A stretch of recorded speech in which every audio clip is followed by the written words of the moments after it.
জান, আমাকে একটু জড়িয়ে ধরো না। কেন আপু, তোমাকে জড়িয়ে ধরতে হবে কেন? কুত্তা, বউকে আপু বলিস? তোর সাহস কি করে হয়? তুমি তো আমার আপুই, আর একটু আগেও তো তোমাকে আমি আপু বলে ডেকেছি।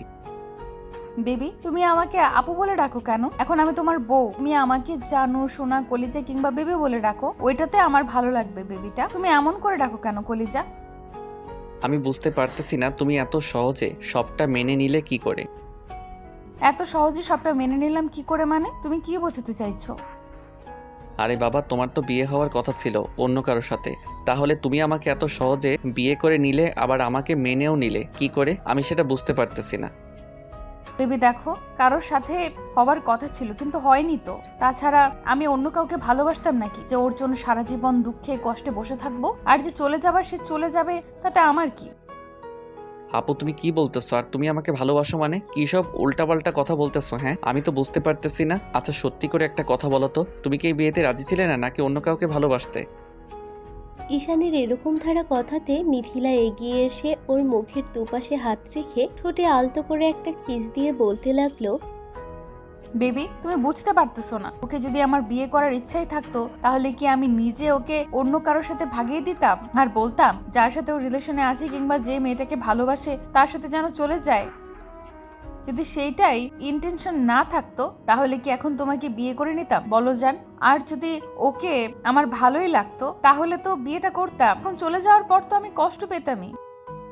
মানে আপু তুমি কি বলতে চাইছো? আমি তো কিছুই বুঝতে পারতেছি না, তোমার কথার আগাগোড়া আমার বুঝে আসছে না। একটু ঠিক করে বলো তো কি বোঝাতে চাইছো, আর কি জন্য তুমি এরকমটা করলে? তুমি বলতেছো যে ওকে তুমি নিজে পালিয়ে যেতে বাধ্য করেছো, কি হয়েছে বলো আমাকে। সবই বলবো, কিন্তু তার আগে তোর এই আপু বলাটা বন্ধ করতে হবে। তোকে আমি বলেছি না তুই আমাকে আর যাই হোক আপু বলে ডাকবি না? এখন আমি তোর বউ, কলিজার টুকরো জানু সোনা, তাহলে তুই আমাকে আপু বলে ডাকিস কেন ফাজিল? আজীবন অবধি তো এই নামই ডেকে এসেছে, 22-23টা বছর অবধি আপু বলে ডেকে এসেছি, তাহলে আজকে হঠাৎ করে বিয়েটা হলেই কি করে বউ বলে ডাকি? তাছাড়া বিয়েটা তো হঠাৎ করেই হলো, তাহলে এত তাড়াতাড়ি তোমাকে বউ বলে ডাকবো কি করে? দেখো সোনা, বিয়েটা যেমন করেই হোক তাতে আমার কিছু যায় আসে না, কিন্তু আমি তো তোমাকে ভালোবাসি বলো। তাছাড়া আমি তোমাকে সবটা বুঝিয়ে বলবো, তাহলে তো তুমি সবটা বুঝতে পারবে, তাই না? সেটাই, আমি ওইটাই বলতেছি যে তুমি আমাকে বুঝিয়ে বলো, আর কি সমস্যা হয়েছে, কি জন্য তুমি এমনটা করলে, আমি সেটাই বুঝতে চাইছি। তুমি আমাকে সেটা বুঝিয়ে না বলে এরকম উল্টাপাল্টা বকছো। আমাকে বলো কি জন্য তুমি এরকমটা করেছো। বাবু, তার আগে আমাকে একটু আদর দাও। তোমার আদর চাই, আমি তোমার কাছে আসছি তাতে আমার কেমন যেন লাগতেছে। আর যদি তুমি আদর করো না তাহলে আমার কতটা ভালো লাগবে সেটা আমি ভাবতেই পারছি না। ছি ছি আপু, কি বলো তুমি এগুলা? তাছাড়া আমি তো তোমার ছোট ভাই, তাহলে তুমি ছোট ভাইয়ের কাছে এসব কি চাইতেছো? হ্যাঁ, তুমি বুঝতে পারছো না তুমি কি সব উল্টাপাল্টা কথা বলতেছো? হ্যাঁ, তোমার এরকম আজীব ধরনের বিহেভ দেখে আমি অবাক হয়ে যাচ্ছি। এই কুত্তা, তোকে বারবার বলে দিতে হবে তুই আমাকে আপু বলবি না? আর এখন আমি তোর বউ, তুই বউ বলে ডাকবি। তোকে অন্য কিছু ডাকতে হবে না, বউ বলে ডাকবি। আর না হলে নাম ধরে ডাক। আর বাকি যেটা করার আমি সেটা করে নেব। তোকে আর কিচ্ছু করতে হবে না, তোকে অনেক বুঝিয়েছি কিন্তু তুই কিছুই বুঝতে পারছিস না। তোকে বোঝাতে গেলেও তো আমি পাগল হয়ে যাব, তাই এরকম একটা কাজ করলাম। আমিও সেটাই বলতেছি যে কি এমন কাজ করলে যার জন্য তুমি এমন করে কথা বলতেছো। তাছাড়া আমাকে একটু বুঝিয়ে বলতো যে তুমি কি এমন করলে যার জন্য তোমার বিয়েটা পর্যন্ত ভেঙে গেল। আর তুমি আমার সাথে এরকম করে কথা বলতেছো, তাতে মনে হচ্ছে যে তোমার ওই বিয়েতে কোনো মতই ছিল না। মত ছিল না রে, কারণ আমি ওই ছেলেটাকে পছন্দ করতাম না। ওর সাথে বিয়ে হবার কথা যখন থেকে চলতেছিল আমি বাসার বারবার বারণ করতেছিলাম যে ওই ছেলেটাকে আমার ভালো লাগে না, কিন্তু আব্বু আম্মু কোনো কথা শুনছিল না। আমি তোর কথা বলেছিলাম কিন্তু ওরা আমার কোনো কথাই শুনেনি। তুমি আমার কথা বলেছো মানে আমার কথা বলতে যাবে কেন? তাছাড়া আমি তোমাকে বিয়ে করতে যাব কেন? তুমি কি পাগল হয়ে গেছো যে আমার কথা বলবে? আমি তো ভাবতেই পারতেছি না যে তুমি বাসায় আমার কথা বলেছো। তাহলে চাচ্চু আর বড় আম্মু কোনো কিছু বললো না কেন বলো তো? বলবে কি করে? আমি তো বারণ করেছিলাম যেন তোর উপর কোনো শাউট না করে, কারণ আমি একতরফা ভাবে তোকে ভালোবাসি, তুই আমাকে ভালোবাসিস। ওই জন্যই ওরা তোকে কিছু বলেনি। আর তোকে তো ওরা ছেলের মতোই দেখে, তাহলে তোকে কি বলবে? আর কি বা বলতো? তার উপরে ছেলে পক্ষ আগে থেকেই বলে দিয়েছিল যে আমাকে নাকি ওদের পছন্দ, কিন্তু ছেলের মতি গতি আমার মোটেও ভালো লাগেনি। তখন আমি একান্তে ছেলের সাথে গিয়ে কথা বলি, আর ছেলেটা বলেছিল ওর নাকি আমাকে অনেক বেশি পছন্দ, কিন্তু তার আগে আমি খোঁজ পেয়ে গিয়েছিলাম অন্য একটা মেয়ের সাথে ওর রিলেশনে আছে, আর এখন পরিবারের চাপে তাকে বিয়ে করতে চাইছে না। তখন আমি ওই মেয়েটাকে ওর সামনে এনে দাঁড় করাতে এই ছেলেটা আর কোনো কথা বলতে পারছিল না। তখন আমি ওকে বলে দিয়েছিলাম ও যদি ওই মেয়েটাকে বিয়ে করে নেয় তাহলে ওদের সব কিছুর দায়ভার আমি নিব, আর ওদের পরিবারকে মানানোর দায়িত্ব আমার। তখন মেয়েটা কান্নাকাটি করতে এই ছেলেটা উপায় না পেয়ে হ্যাঁ বলে দেয়। তখন আর আমার লাইনটা ক্লিয়ার হয়ে যায়। আর প্ল্যান মাফিক আমি ওকে বলে দিয়েছিলাম যে বিয়ের দিন সকালে যেন পালিয়ে যায়, আর বরযাত্রী আসার আগে যেন এই কাজটা হয়, তাতে আর কোনো অপশন থাকবে না। তখন আমি আব্বু আম্মুর কাছে কান্না করে তোর কথা বললে ওরা তোকে ঠিকই মেনে নেবে, তাই আর সেটাই হয়েছে। ও তার মানে তুমি প্ল্যান করে এরকম একটা কাজ করেছো, তাই তো? তোমাকে কে বলেছিল এরকম একটা বাজে কাজ করতে? তুমি কেন এরকমটা করলে? এখন তো চাচ্চু আর বড় আম্মু আমাকে অনেক ভুল বুঝবে। তাছাড়া তোমাকে কে বলেছিল এসব আজে বাজে কাজ করতে? তুমি ওদের বলেছিলে, ওরা তাতেই মেনে নিত। মেনে যদি নিত তাহলে আমি অনেক আগেই আব্বু আমাকে বোঝাতে পারতাম, কিন্তু বোঝাতে পারিনি। তাহলে কেন এরকমটা করেছি তুই বুঝতে পারছিস না? আমি তোকে ভালোবাসি, অন্য কাউকে না। আমার অন্য কাউকে চাই না, তাই আমি এরকম একটা কাজ করতে বাধ্য হয়েছি। এখন তুই আমাকে বল, তুই আমাকে ভালোবাসবি কিনা আর আদর করবি কিনা? কিন্তু আপু, এই কুত্তা, তোকে বারণ করেছি না আর একবার আপু বলবি না? পরেও তুই বারবার আপু বলে ডাকতেছিস। আমি তোর কোন জন্মের আপু রে? হ্যাঁ, আজকে একটু আগে কবুল বলে দুজনে বিয়ে করেছি, তুই আমাকে আপু বলছিস? আর এরপর আপু বললে দেখিস কে এমন আদর করবো না যে জীবনে আর আপু নামটা মুখে আনবি না। কিন্তু তুমি এরকম করছো কেন? আমি তো আগে থেকে তোমাকে আপু ডাকি, তাহলে তুমি বুঝতে পারো না যে এখন আমার বউ ডাকতে সময় লাগবে? আর তুমি কিনা আমাকে জোর জবরদস্তি করতেছো। তুমি একটু বুঝতে পারো না যে এসব করলে আমার খারাপ লাগবে? তার উপর তুমি কেমন করে যেন আমার দিকে তাকিয়ে আছো, আর আমার পাঞ্জাবির কলারটা এমন করে ধরে আছো কেন? আমার তো ভয় লাগতেছে। প্লিজ আমাকে ছেড়ে দাও, ছেড়ে দাও। আমি কিছু করতে পারবো না, প্লিজ আমাকে ছেড়ে দাও।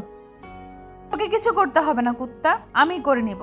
কারণ তুই যে একটা ভিতুর ডিগ, তোকে যদি ভালোবাসার কথাগুলো বলতাম তুই তাহলে ভয়ে মরেই যেতি। আর আমি খুব ভালো করেই জানি যে তুই এগুলো বলতে পারতি না। তোকে বলার আগেই আব্বু আম্মু অন্য জায়গায় বিয়ে ঠিক করে ফেলতো, তাই বলবোই বা কি করে? অন্য জায়গায় বিয়ে করে নিলেই তো ভালো থাকতে পারতে।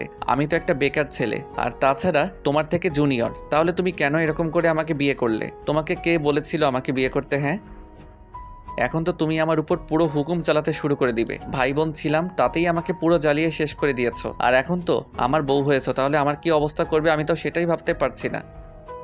ঈশানের মুখে বউ কথাটা শুনে মিথিলার চোখে পানি টলমল করতে লাগলো। ও ঈশানকে এত বেশি ভালোবাসে যে কখনো বলতেই পারেনি। আর ঈশান একটু দুষ্টু টাইপের বলে ওর ভালোবাসাটা বোঝার চেষ্টাই করতো না। ভাবতো যে মিথিলা হয়তো ওর সাথে এমনিতেই মজা করে, কিন্তু মিথিলা সত্যি ঈশানকে এত বেশি ভালোবেসে ফেলেছিল যার জন্য আর থাকতে পারছিল না।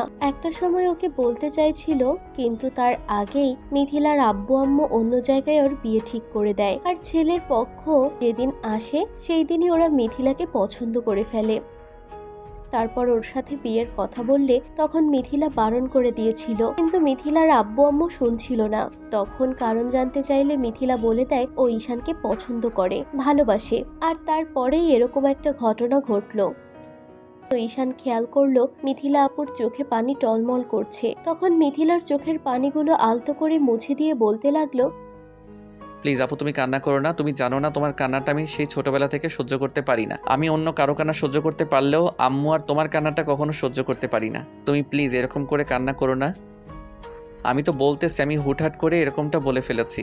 আর দেখো, কখনো আপু বলে ডাকবো না। আমি আপু বলেছি বলেই তো তুমি এরকম করে রাগ করে আছো। আচ্ছা ঠিক আছে, এখন থেকে ট্রাই করব। কিন্তু কি করবো বলো তো? তোমার সাথে তো আগে কখনো এরকম করে কথা বলিনি, তাহলে আমার একটু সময় লাগবে, তাই না বলো? ঈশানের এরকম দ্বারা কথা শুনে মিথিলা হুটহাট করে ওকে জাপটে জড়িয়ে ধরলো আর কেমন ফুপিয়ে কান্না করে উঠল। ঈশান কি করবে বুঝে উঠতে পারছে না। ও চুপচাপ করে দাঁড়িয়ে আছে। মিথিলা ওকে খুব শক্ত করে জড়িয়ে ধরে রেখেছে, তাই ঈশান ওকে দুই হাতে শক্ত করে জড়িয়ে ধরলো। মিথিলা ফুপিয়ে উঠছে। ঈশান ওর মাথায় হাত বোলাতেই মিথিলা বলতে লাগলো, তুই কি আমাকে একটুও বোঝার চেষ্টা করবি না? তুই বুঝতে পারছিস না আমার কতটা কষ্ট হয়? আমাকে এমন করে ইগনোর করলে আর তুই আমাকে একটু ওকে সাথে জড়িয়ে নিতে পারিস না? আমি কি এতটাই বাজে যার জন্য তুই আমাকে একটুও ভালোবাসতে পারিস না? তুই আমাকে জড়িয়ে ধরেছিস, আমি অনেক শান্তি পাচ্ছি। তোর বুকে আমার এমন করে জড়িয়ে ধরে রাখবি, দেখিস আমি সব কিছু ভুলে যাব। কোথায় কি হয়েছে আমাকে ভালোবাসিস না তাতেও আমার কোনো কিছু আসে যায় না, কিন্তু একসাথে থাকতে থাকতে একটা সময় আমাদের মাঝে ভালোবাসা হয়ে যাবে। তাই প্লিজ আমাকে জড়িয়ে ধরে থাক। মিথিলার কথাটা ঈশান ছোটবেলা থেকেই ফেলতে পারে না, তাই এই আজকেও আর ফেলতে পারলো না। ওকে বুকের সাথে খুব যত্ন করে জড়িয়ে ধরে রাখলো। মিথিলার মুখে হাসি ফুটে উঠলো, ও সাথে সাথে আরো জোরে জোরে কান্না করতে লাগলো। তখন ঈশান বলতে লাগলো, আপু আবার কি হলো? প্লিজ তুমি কান্না করো না। তুমি জানো না তোমার কান্নাটা আমি সহ্য করতে পারি না, তারপর তুমি এমন করে কান্নাকাটি করো। তোমাকে আর কত বলে বোঝাতে হবে যে তুমি এরকম কান্না করলে আমি সেটা সহ্য করতে পারি না, প্লিজ। যতক্ষণ অবধি তুই আমাকে বউ বলে না ডাকবি আর আপু বলা বন্ধ না করবি, ততক্ষণ অবধি আমার এই কান্নাটা থামবে না। সুন্দর করে তো বউ বলেও একটাবার ডাকতে পারিস, এটাও ডাকিস না। ঠিক আছে বউ, আমার কলেজার টুকরা বউ, তুমি এখন থেকে আমার অনেক কিউট একটা বউ। প্লিজ কান্না করো না। তুমি জানো তোমার কান্নাটা আমি সহ্য করতে পারি না। ছোটবেলা থেকে তোমার কিছু হলে আমি সেটা মেনে নিতে পারি না। আর যাই হোক, কিন্তু তুমি যদি কষ্টে থাকো কিংবা তুমি যদি মন খারাপ করে থাকো, তাহলে আমি সেটা মেনে নিতে পারি না। তুমি তো সেটা খুব ভালো করেই জানো। তাহলে তুই কেন বুঝতে পারলি না যে আমি তোকে ভালোবাসি, তোকে কতটা ভালোবাসি, আর আমি সেটা বোঝাতেই পারলাম না। তার উপরে তুই এতটা কাছে থেকেও কেন বুঝতে পারলি না? তোকে এইটুকু কি বুঝিয়ে দিতে হবে? তুই কি এতটা বাচ্চা? সামান্য 1.5 বছরের ডিফারেন্স আমাদের, তাহলে তুই কি একটু বুঝতে পারলি না আমার এতটা কাছে থেকে যে আমি তোকে কতটা ভালোবাসি? কি করবো বলো, আমি তো অনেক দুষ্ট। আর তাছাড়া কখনো কেউ আমাকে প্রপোজ করেনি, আর ভালোবাসা তো দূরে থাক। আর তুমি আজকে বিয়ের পর হুটহাট করে বলতেছো তুমি নাকি আমাকে ভালোবাসো, তাহলে আমি কি করে সেটা বিশ্বাস করবো বলো?